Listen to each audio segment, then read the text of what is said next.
Сайн байцгаана уу? Та бүхэндээ энэ өдрийн мэндийг хүргье. Ингээд 32 дахь влогоор уулзч байгаа маш их баяртай байна. Чоён байна.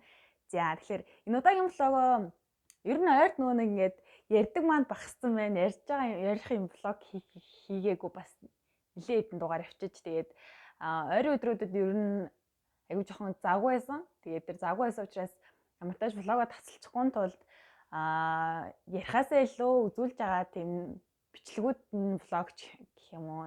Миний ингээ суугаа ярих нь багсан тийм влогууд ямар ч тач оруулаад тавьсан. Тэгээд тэдний маань ч гэсэн үтсэн та бүхэндээ бүгдэнд нь баярлалаа. Надтай хамт байдагт бүгдэнд нь баярлалаа. Хайртай шүү. Гол нь subscribe, like мартаваа. За тэр чагаа. За тийм ээ. Тэгээд энэ удаагийн влогоор яах гэж байгаа вэ гэхлээр надад айгүй их юу ирсэн. Нэг влогнуудынхаа би комментүүдийг уншаад тэгээ бас чатаар ирж байгаа асууж байгаа зүйлүүдээ харж агаад эдгээр зүйлсийг ингээ хүмүүс ингээ мэдмээр байгаа юм байна. Тэгээд энийг би ингээ ярьж өгөх юм бол энэ хүмүүст амар сонирхолтой байх юм байна гэж бодоод тэгээ дэвтэр дээр комментаа уншиж байгаа ингээ бичиж авчлаа. Тэгээ өнөөдөр юу ярих гэж байгаа вэ гэхлээр томд нь ерөнхийдөө би юм ярина гэдэг ихлэ хэлчихье. Би асууж байгаа зүйл нь болохоор намайг хэрхэн яаж Японд ирсэн тухай айгүйх асууж байгаа. Тийм учраас яаж Японд ирсэн талаараа эхлэе. Эхний хэсэгтээ ярив. Тэгээ дараа нь болохоор Японд ирэх болсон шалтгаан, үгүй ямар аргаар Япон өвгнүүдийг ямар аргаар чэйжилдэг, хэр удаан Японд байх, Японд ирснээс хойш надад гарсан өөрчлөлт, дахид дэвшил, Япон явхад одоо хэдэн төгрөгийн төгрөг зарцуулсан, тэгээд сарын иргэний өртөг, Японд ирээд хэл сурахад одоо орчин хэр нөлөөлсөн бэ?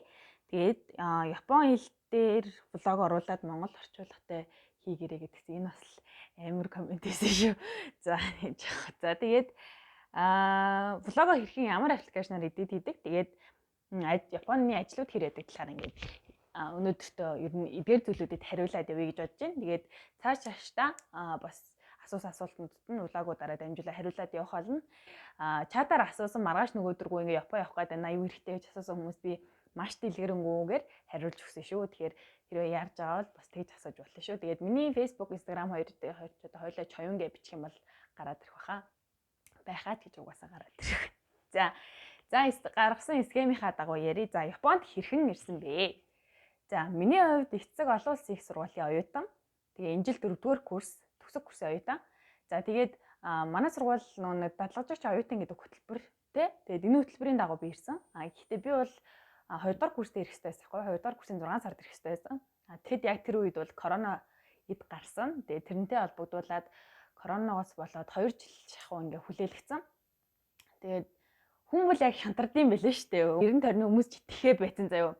Тэгээ энэ 2 жилийн хугацаанд зүгээр ч байлгачихгүй. За ингээд виз юу гараад ингээ онгоц гараад ингээ нисгэр болоод ингээ нислэг товлогдсон байжсэн 2 өдрийн өмнө цуцлагдаад за ингээ амар сэтгэл санаагаар ингээ наадаад тэгээд Монгол хэлээний ангиуд Япон хаацдаг, Японы ангиуд Монгол хаацдаг ч юм уу ингээ амар хэцүү байсан. Яг угаасаа карантины үеч амар хэцүүсэн шүү дээ. Тэгээ яг ингээд сэтгэл зүгээр ингээд бүр ингээд наадж ийсэн заяа маний тийм. Тэгээ энэ явах гэж байгаа оюутнууд бас олон шүү дээ. Тийм би ганцаархнаа байгаагүй. Тэгээд ингэж байж байгаад ямар тач би бол явна гэсэн зорилготой л байсан. Би төгсөх курс болсон чи бүр амар хэцүү болж байгаа юм чинь төгсөх болчоод идэг. Тэгээд хизээ явах нь мэддэхгүй юм аа. Тэгээд тач явна гэсэн итгэл найдвараа бол тесэр байгаад ирсэн. Тэр энэ бол маш төвчээртэй үний ажил байх гэж би бас боддөө шүү дээ. Ер нь төвчээр шалгасан. За ингээд ирсэн. Тэгээд ингээд төгсөх курстэй ирж байгаа. Тэгээс бол одоо 2-р курстэй ирэх байлаа. Гэтэ зүгээрээ тэгээд би Японд 1 жилийн хугацаатай дадлага хийхээр ирсэн. Оюутан байхгүй юу? Тэгээ энийг бас сайн ойлгоорой. Тийм ер нь ингэж л ирсэн. Товчхондоо. За. Японд ирэх болсон шалтгаан гэдээ асуугаадсэн. Гэтэ угаасаа л манай сургуульд юу гэх юм Японд руу явуулж таарсан. Тэгэл ирсэн шүү дээ. Гэтэ би ерөөсөө өөрийгөө Японд ирнэ гэж боддог байсан шүү дээ. Японд сурна ч гэж бодоагүй. За би бүр тэгээд хүн чинь ерөөсөө бодоогүй юм ал хийгээд идэм шиг л шүү дээ. Нэг юм хүн. Гэтэ надад амар сонирхолтой байдаг шүү дээ. Ингээд өдрөө алга ингээд миний амьдралд ингээд шинэ хуудас нэгдэж байгаа юм шиг ингээд сонирхолтой те. Тэгээд зүгээр Япон улс руу явуулсан болохоор би ирсэн гэх юм уу? Тийм. Тэгэхээс нэг тийм би заавал Японд очино гэж ерөөсөө бодож байгаагүй шүү. Тэгэхээр нэг тийм амар шалтгаансаад байх юм байхгүй гэсэн үг. Японд хэрхэн сурж байгаа болон угаа хэрхэн ажиллаж байгаа талаараа бас ярив. За тэгэхээр юу яасан штэ. Монгол дахтаа бол Япон хэл үзэж байгаад ирсэн. Мэдээж хар шатны мэдлэгтэй болж аваад ирсэн. Тэгвэл энд чи ирээд таг төлөв болчт юм хас тий. За тэгээд ер нь бол анх ирэхэд яг ийм мэдрэмж төрн заяа. Анх ирээд юу ч ойлгохгүй. Ингээд би ийм хэл үзлөө гэж бодтлаа он заяа. Тэг ингээд ярьж байгаа хүн Японы хажууд ингээд ярьж байгаа юм ингээд сонсоор штэ. Тэр хүн ингээд нэг амар урт үг хэлж байгаа юм шиг санагддаг байсан заяа надаа. Тэр өгнүүдийг би ингээд салгаж ойлгож чадахгүй. Ингээд нэг урт ингээд үг амар урт үг хэлж байгаа юм шиг надад тийм мэдрэмж төрдөг байсан. Тэг ингээд тагд үл юуж ойлгохгүй. Тэгээ ингээд нэг сар болсны дараа би болохоор нөгөө өгнүүдийг ингээд салгаж ойлгодог болсон. Мэдхгүй ч гэсэн ингээд өгнүүдийг ингээд салгаад дунд нь миний мэддэг нэг хоёр үг уух юм бол ингээ илчлээ дээ гэдэг ингээд салгаж ойлгодог болсон. Тэгээ одоо ингээ 2 сар болох гэж байгаа болохоор тэгээ хажуугаар нь би өөрөө Японд хийгээд байгаа учраас ер нь бол нөгөө нэг юу яадаг болсон мэлээ. Хилэнгүүд л нь би ойлгохгүй хэлчээ явсныхан дараа би нүүт нь боддог байхгүй юу. Тэгвэл ингээ хэлсэн ба штэ. Тэгээ хэлээд жоохон байдсан жагаа би тэрийг дотроо ингээд тархин дотор ингээд боловсруулж агаад тэгээ ойлгож байгаа. Тэгээ удахгүй бол тэгээд шууд нөгөө ингээд ойлгох боломжтой юм байна. Ойлгодог болох боломжтой гэж харж байгаа. Гэтэ би өөрөө хичээх хэрэгтэй шүү дээ. Хилээ одоо нэг японочдаараа заалгадаг болсон байхгүй юу. Яасан гэхээр надад жишээ нь ажил дээр ингээд мэдхгүй үг гараад ирж штэ. Эсвэл мэдхгүй үг гэхээсээ илүү би зүгээр одоо жишээ нь одоо японоор юу гэдгийг мэдэхгүй байгаа үгийг гарна ш надад. Тэгэхээр би японочдаараас очиод уучлаарай энийг японоор юу гэдэг вэ гэхээр надаа ингээд тэгдэгэ гэд хэлээд өгчин заяа. Тэгээ эсвэл тэр үгээ би англиар мэдчих юм бол англиар хэлээд араас нь японоор энийг юу гэдэг вэ гэхээр ингээд хэлээд өгчдөг.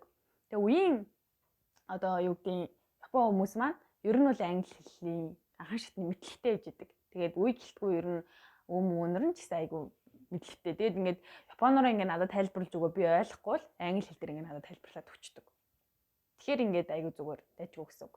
Тэгээ би гэхдээ нэг тийм англи хэл дээр нэг тийм аим бест мэт биш шүү дээ. Гэтэ ер нь бол тэдний тайлбарлаад байгааг ойлгох хэмжээнд байгаа юм лээ. За тэгэж одоо Япон хэлээ сайжруулж байна. Тэгээд ер нь бол орчинд нь ирээд хэл сурдаг гэд хүмүүс яриаддаг штэ. Тэгээд тэрийг би бол ингэж утсан штэ. Хүн биш штэ. Өөрөө хичээхгүй л бол заяа. Өөрөө хичээхгүй л бол орчинд нь байсан ч хэл сурахгүй. Нэрээ шүү би бүр энийг бат амлая. Тэгээ угаасаа нэг хэл сурах хөгжим сурах хоёр гэдэг чинь өөрөө давтахгүй л бол тэр зүйлд мартагцаар л байдаг. Тэгээд би тэрийг энд ирээд айгүй сайн ойлгож байгаа. Энд байгаа Японд байгаа хэрнээ би ингээ өдөр алга ингээ хичээлээ хийдэг өөрөө онлайнаар ингээ суралцдаг. Тэгээ өөр яаж би сурж болох өөр ханзаа би яавал одоо хурдан бөгөөд мартахааргүйгээр чийжилж болох уу гэд ингээд өөрөө хичээдэг. Тэгэхээр орчинд нь ч байсан Монголд ч Японд сурч байсан чи өөрөө л хичээхгүй бол чи энд ирсэн ч Японд сурахгүй. Чи энд ирээд нэг жил болоо буцсан ч Японд сурахгүй. Угаасаа сураагүй хүмүүс ч байдаг. Тийм болохоор өөрөө хичээх хэрэгтэй. Нөгөө Японд ирээд хэл одоо ирэх юм бол нөгөө нэг хэл сурах сонирхол чинь улам их нэмэгдэнэ. Тэрүүгээрээ л давуу талтай. Орчинд нь хэл сурна гэж одоо хин заасан юм бол тоо. Гэтэ яг нь сурхал байх л та. Гэтэ хамгийн гол нь чи өөрөө хичээхгүй бол зүгээр ингээ орчинд нь оршоод байвал хизэж чи хэл сурахгүй. Би зүгээр жишээ аваад хэлээ заяа. Яа гэх юм бол анх ингээд намайг ихэд ингээд яг Монгол оюутан ингээд амар сонирхоод хүмүүс ингээ юм ярьдаг байсан заяа. Натаа ирээд ингээ юм асуудаг чи хэдэн настай вэ? Тэ гэл тэгэл хэдвэр курсын оюутан байдаг гэл зөндөл юм асуудаг байсан. Тэгээ тухайн үед би нөгөө ойлгохгүй тэр үед чинь анх ирсэн тэр үед чинь би бүр мэддэг үгнүүдээ ч тэр хүмүүс ингээд японоор хэлээд би ойлгохгүй тийм байлаа шүү дээ. Нөгөө чихэн дүлий сонсохгүй ойлгохгүй. Тэгээ мэддэг үгнүүдийн маань хэлсэн ч би ойлгохгүй байсан заяа. Яг тийм үе. Тэгээд ингээд ойлгохгүй нөгөө би ингээд ойлгохгүй байгаа юм чинь тэгээд уучлаарай гэхээс өөрөө хэлж чадахгүй. Тэг ингээ ойлгохгүй үнтэй чи ингээ хүн хэдэн мянган удаа дахин эргүү юм шиг очиод яриад ахгүй нь ойлгомжтой. 1-2 удаа очиод надтай юм ярина. Тэгээ тэрнээс хойш ярихаа болчихно. Нөгөө японч ярихаа болчих штэ. Угаасаа ингээд ойлгохгүй юм байна гэд.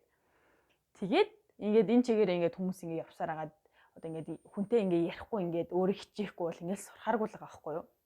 Тэгэхэд одоо би бол яадаг вэ гэхээр ингээд өдрөө алга ингээд үг шийдэлдэг ч юм уу те. Эсвэл ханзаа шийдлээд те. Тэгэл ингээд нөгөө нэг за маргааш тэр хүнээс очиод тийм юм асуун шүү гэд ингээд ботчдаг зэ. Тэгээ очингуудлаа ингээд асууна. Одоо ингэ тэр хүнээс нөө мэдмээр байгаа нэг гэртээ ирээд нөө бэлтцэн юм одоо ингэ асууж яриа өдөн зөө. Тэнгүүл тэр хүн ингээд урдаас ингэ ярина. Тэгээ ингээд аль чадлаараа би ингээ Монголынхаа тухай ярина зөө. Монголд ингээд хүүтрэхээр хит хүүтэрдэг ингээд 45 градус хүрдэг. Тэгээ дулаархаараа бас зарим газрууд ингээ хит халдаг. Тэгээ дөрөв үйлрэлтэй байдаг. Өвлөн их хүүтэн байдаг ч юм уу. Тэгээд ингээд амар олоод од ингээд орой ингээ амар гоё харагддаг зарагддаг гэд аль болох чадлаараа ингээд нөгөө тэр хүмүүстэй ингээд яриа өрнүүлэхээр нөгөө хүмүүс маань ингээд энгийн өгнүүдээ ашиглаад эсвэл ингээд Япон юу англиа ингээд холиод ингээд надтай буцаа ярьдаг. Тэгээ энэ харилцан яриа ингээд үүсэх тусмаа миний чих онгоогоод тэр хүмүүс ч гэсэн надтай ингээд харилцан ярих сонирхолтой болоод эхэлж байгаа байхгүй. Тэгээ энэ мэдчлэнгээр ингээд өөрөө хичээхгүй бол орчинд нь байсан ч хэл сурахгүй шүү. Тэгээ би энийг сайн хэлье. Хэл сурахгүйгээр буцах боломжтой гэсэн үг. Угаасаа аргагүй шүү дээ. Энд чинь ингээд ярихгүй ч гэсэн үйлдэлээрээ ойлголцож болоод байгаа байхгүй юу? Ингээ хүмүүс чинь ингээ үйлдэлээр харуулдаг юм чинь. Тэгээ угаасаа анх ч гэсэн яг тийм байсан аа. Ингээ нүн ойлгохгүй болохоор чинь шууд ирээд ярихаасаа илүү шууд ингээд үйлдэлээрээ ингээ надаа ингээд хийж өгдөг байсан. Тэгэнгүүт би инг гээд байгаа юм бэ гэж ойлгодог байсан. Тэгээ сүүлдээ би ингээд тэр үйлдэлээрээ ингээд хийгээд би ингээд японоор ярихгүй бол японоор асуухгүй бол тэр хүмүүс ингээд үйлдэлээрээ загаал яваалах юм билээ. Тэгэл би сүүлдээ ингээд нэг тэр хүмүүсээс японоор асуудаг байсаахгүй юу хэрэгтэй одоо би яах ёстой вэ? Уучлаарай дэргээд ингээд японоор яриад эхлэнгүүт л тэр хүмүүс буцаад нэг үйлдэлээрээ биш шууд тийм юм өгөөрэй, ийм юм өгөөрэй, тэгээрээ ингэрэй гэдэг шууд ингээд японоор ингээд яриад эхэлсэн. Тэр нь нас надад айгүй тааламжтай санагдсан байхгүй. Тэгэхээр хэл сурах гэж байгаа бол тэ орчинд нь ч байсан, орчинд нь биш ч байсан өөрөө л хичээхгүй бол сурахгүй шүү. Өөрөө л хичээхгүй бол сурахгүй нэрээ. Амлын бүр энд ирээд сурахгүй гэд би хэлээд нь штэ. Тэгэхээр яг Японд байгаа ирэх юм бол Монголд Японд сурснаас илүү сонирхолтой сурна. Яагаад гэх юм бол өдөр болгон 90 40 Япон хүмүүс байгаа тэд нартайгаа ярилцсан. Ядч л ажил дээр ингээ хөөргөн краш мараштай болоод тэгэл ингээл үеийн октод моктодоо энийг би крашлдаг мараштай тий. Гэл ингэж ярихаас ахуулаад ингээд юм сонирхолтой байдлаар тий энэ хөөргөн залуу шүү малуу шүү гэж хэлдэг байдлаар тий. Ийм байдлаар ингээд Японд сурах нэг сонирхол улам нэмэгдэнэ. Би бол Монголд байхдаа Японийг яг ингэж боддог байсан. Би Япон явах юм чинь Японд сурах хэрэгтэй. Тэгээд гэж бодож ямар хүчилж хийдэг байсан юм шиг санагдсан. Тэгээ одоо бол би өөрөө тэгээ ханз надад амар хэцүү юм шиг санагддаг байсан. Би ингээд анханасаа л ханз хэцүүгээ бодцсон. Тэгээ одоо болохоор би ингээд би ингээд ажлынхантайгаа юм ярих хэрэгтэй шүү. Тийм учраас би юм мэддэг болох хэрэгтэй юм байна гэж үгийн часаалд гаргаж байгаа. Тэгээ тэр үгнүүдэд чэйжлээ явдаг. Тэнгүүтлээ ханзан дээр болохоор яадаг вэ гэхээр эргэн тойронд ингээд юм харахаар ингээ битүү ханз байгаа за энд чинь ингээд дэлгүүрийн юу шашиг машиг ингээ бүх юмаа ингээ ханзаар ичсэн маш бүгд ингээ ханз. Тэгэнгүүт л би тэрийг уншиж чадахгүй байгаа байхгүй юу. Хэдий би Япон хэл мэддэг ус ч гэсэн ханзаа мэдгүй би тэднэр чинь үнээр уншиж дийлэхгүй юм бэлээ. Тэгэнгүүт л би за ханз бол амар сонирхолтой шүү. Тэгээ ханз бол амар гоё. Ингээд үгийг ингээд амар товчлцдаг. Тэгээ хоёр ханз нийлэхээр одоо өөр үг бүтээчдэг. Ингээд үгчээ хэлэхэд хүртэл ханз ингээд айгүй амар хэрэгтэй юм байна гэдгийг ойлгонгуутлаа өөртөө ингээд ханз айгүй амархан тэгээ чи ингээд ханз сурч юм л айгүй гоё сонирхолтой ингээд ханзны бичлэлт надад амар таалагддаг өөрөө гоё цэвэрхэн бичиж сурах идэр гэж боддог. Тэгээ ингээд өөртөө ингээд одоо юу гэх хэцүү гэж боддог байсан зүйлээ амархан болгож жагаад одоо сурж байгаа. Тийм учраас надад илүү сонирхолтой байгаа. Тэгээд би бол өөртөө хичээл заадаг. Тэгээ өөртөө хичээл заадаг, өөрөө хичээлээ хийдэг. Тэгээ өөрийгөө шалгадаг. Тэгээд тийм байгаа.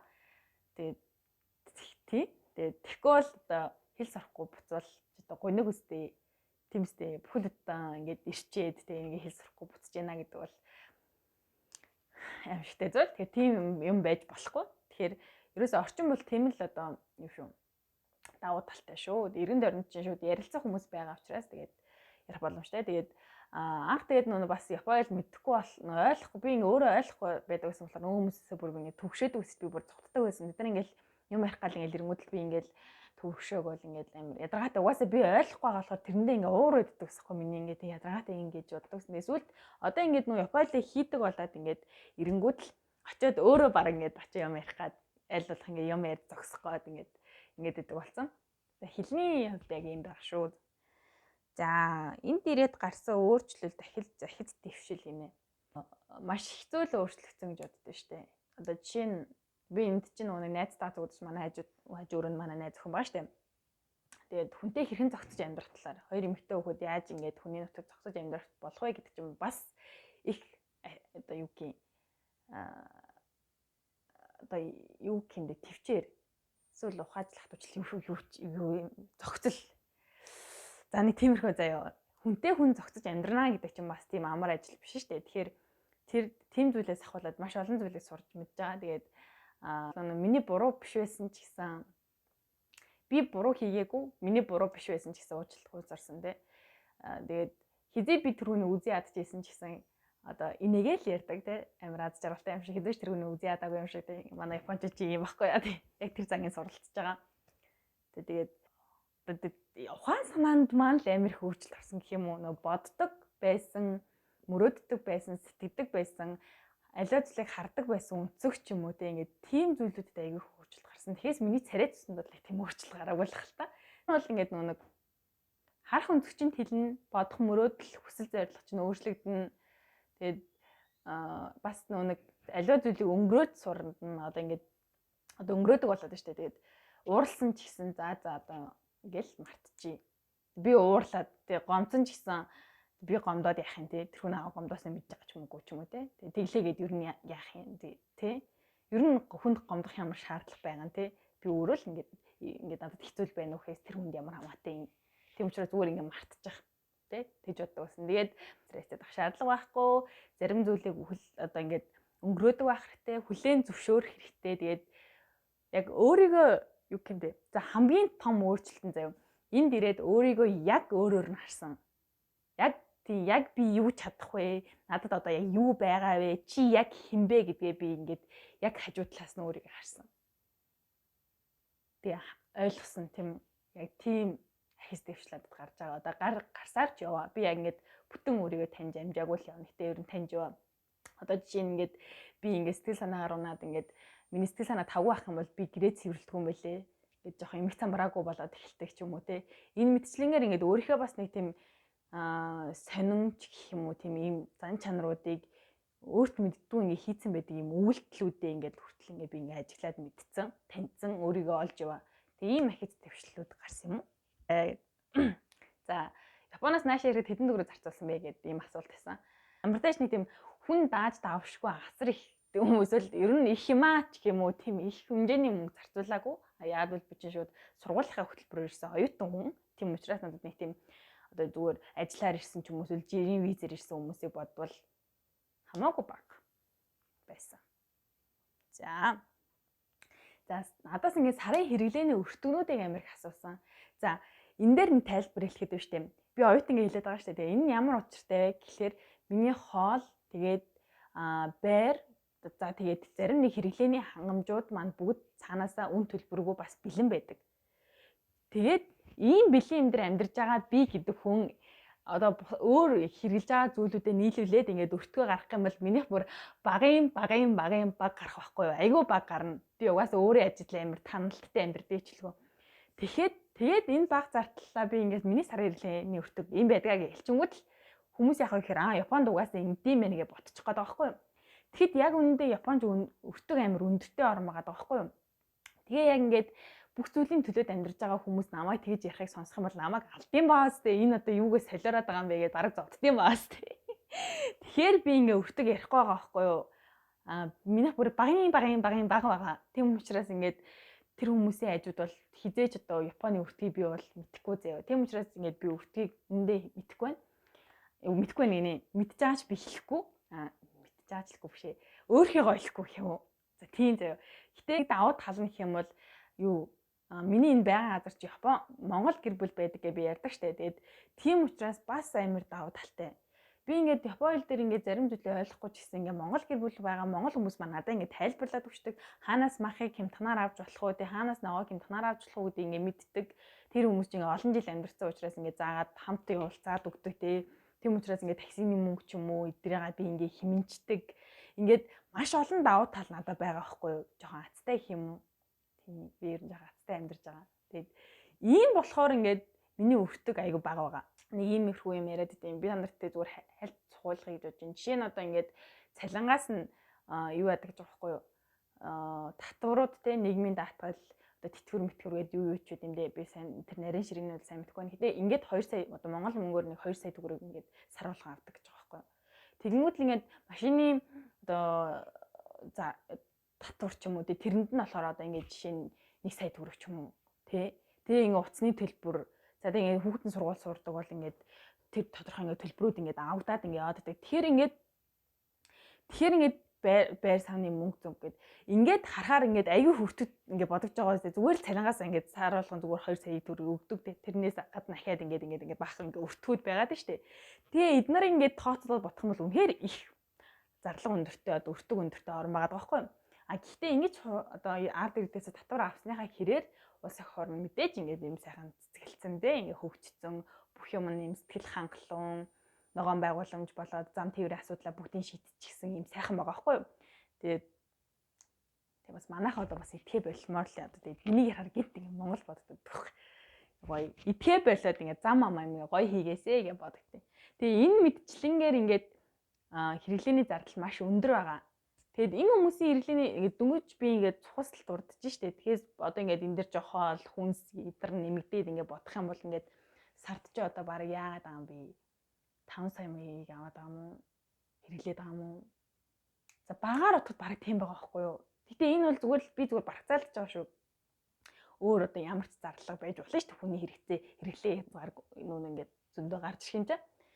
Ийм байгаа байхгүй. Тэгэхээр чи амар өндөр байгаа сте. Тэгээд тэгэхэд бол минийх одоо тэгэж 5 6 саяар бол хэрэглэхгүй шүү дээ. Тэгээд найзтай өөр чинь шууд дэлгүүр мэлгүүр орохоор шууд ингээд юу ачдаг байхгүй юу? Хоёул өнөөдөр одоо ингээд Монгол мөнгөөр 45 мянган төгрөг л юм аа шүү. Тэгэл би ингээд хажуудлалт нэг уцаа гаргахтан тооны машинаар ингээд нэмээ явж идэг зөө. Манай унзаа 149-оор авсан 105 тэтэр авсан гэж нэмсээр байгаа л яг 2000 йен болол одоо Монгол мөнгө 45 мянган төгрөг хавцаа болоод эренгүүт нь за болцсон. Хоёул авах юмудаа авсан. Тэгээд битээ хамгийн амар битээ тэр мөнгөндөө бүх юм аавна гэсэн битээ хэрэгтэй байгаа бүх юм авцсан л гэдэг айгуусан. Угаасаа нэг хамгийн сонирхолтой нь Японы ингээд сонголт ариун байдаг. Нэг зүйлээс ингээд жижиг том ингээд салгаан бас нэг хэлбэр өгдөрснээс хамаарат бүгдийнх нь үнэн нь өөр. Тийм болохоор ингээд битээр яг ингээд хэрэгтэй үнэтэй бас хэрэгтэй байгаа бүтээгдэхүүн ингээд авахд ингээд бүх юмдаа ингээд хүргээд авчдаг. Тэгэхээр одоо юу гэх юм би бол өртөг яриад бодол дэмий явах уу яах тий. Тэгээ оюутнууд бол угаасаа л оюутан л амьдралтай шүү дээ. Монголд ч бай, Японд ч бай, оюутан л бол оюутны амьдралаар л амьдрах хэрэгтэй. За тэгээд дараачих нь влого хэрхэн эдит хийдэг вэ? За би бол цэвэр утсан дээр влого эдит хийх юм аа манайхаа. Би A51 гэдэг утастай. Тэгээд 51 гэдэг утсан дээр VN тэгээд саяхан нэг бас аппликейшн татсан байгаа. Гэтэ тэрийг би хэрэглэж үзээгүй, ашиглаж үзснийхаа дараа санал болгоно. Ер нь бол VN дээр влого эдит хийдэг. Тэгээд утсан дээр л эдит хийдэг шүү дээ. Тэгээд би бас тэг бодож влог гэхэд бол заавал нэг тийм юу гэдэг амар том мөхөөрөмж учиргүй нэг тийм амар одоо камер ч юм уу эсвэл ингээл амар том микцик юм уу нэг тийм хэрэгтэй биш байх гэж боддог. Зүгээр л хүн сэтгэл байвал те. Тэгэл болно шүү дээ. Гэтэ яг цаашдаа гой юмтай болно. За Японы ажил хэр өдөг талаар гинэ. За ингээ ер нь болж байгаа юм шүү. За манай японочдод гэж яриад байгаа шүү дээ. Манай японочдод биш дээ. Үнэхээр утгаар нь ажил хийдэг заяа. Үнэхээр утгаар нь бүр ингээд хизээч ажил дээр ингээд нэг тийм одоо юу гэдэг юм хийцгүүрээл нэг ингээл цаг нөхцөгөөд ч юм уу нэг тийм за бараг л тийм юмтай таарахгүй те. Яг л заасан цагтаа яг л бүх юмаа л хийж бараг амждаг. Амжихаасаа амжихгүй нэх байдаг. Тийм учраас маш хурдан хөдөлдөг. Тэгэл ер нь Японд ирээд ажил хийж үзэл би бодсон шүү дээ. Одоо Монголд л ажил хийнэ гэж гурилддаг байсан юм байна. Тэгээ үнэхээр ажил хийнэ гэж бол энийг л хэлэх юм байна. Ямар ч одоо юу зогсоо зайгүй, зогсолтгүйгээр сууж амрахгүйгээр ингээд босоогоор ингээд ажил хийх тэр мөчтэй л айгүй юм ойлгосон. Үнэхээр ажил хийнэ гэж бол үнэхээр энийг л хэлэх юм байна гэж бодож ийсэн. Тэгээд мэдээд ажиллах орчин болоод ажиллах тийм хангамж бол айгүй сайтай гэж боддог. Тийм. Тэгээд бас цалин хангамжийн хувьд нэг ажилласан цагаараа цалинждаг болохоор бас боломжтой. Чи хэрэг цаг ажилласан тэрүүгээрээ л цалинжих учраас гомдол санал ерөөсөө байхгүй гэсэн. Тэгэл өөрөө хичээх юм бол тэгэл болно шүү дээ. Гэтэ би ер нь ингээд мэдээж ингээд хэцүү зүйлүүд байгаа шүү. Ингээд үргэлж би ингээд жаргалтай үргэлж ингээд энийгээд үргэлж ингээд хүүе ингээд ахгүй шүү дээ. Хэцүү зүйлүүд байгаа. Гэтэ би влог дээр нэг тийм амар би ингээд тэгээд ажил дээр ингээд тэгээд амар хэцүү ингээд энийг яриад харж байгаа нэгтэй шүү дээ.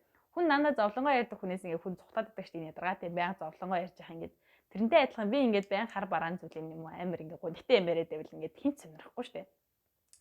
Тэгэхээр энд бол айл болох юм аливаа зүйлийг бүгдийг эргээр харахыг хичээж байгаа. Тэгээд мэдээж эргээр харагдахгүй юмнууд ч бас байна л та. Айл болох эргээр харж айл болох ингээд сэтгэл санаа 50 байлгах те. Зүгээр дээ болондоо бүтэндээ би ядрахгүй байна, би чадчихээн те. Өвчнж өвдөхгүй байна гээл те. Ингээд хичээж л байна да. Ийм мэтчлэнгээр. За тэгээд сүүлийн нэг захих зүйл байна. Тэр зүйл нь юу вэ гэхээр би энийг заавал хэлэх хэрэгтэй гэж бодож байгаа. За миний эдгээр ярьж байгаа зүйл тэгээ миний Японд ирсэнээс хойш хийсэн бүх одоо влог тэгээ цаашдаа хийх бүх влогнууд за тэгээ миний ярьж байгаа зүйл бүгдээрээ одоо 100% одоо үнэн байх албагүй шүү. 100% үнэн байх албагүй шүү.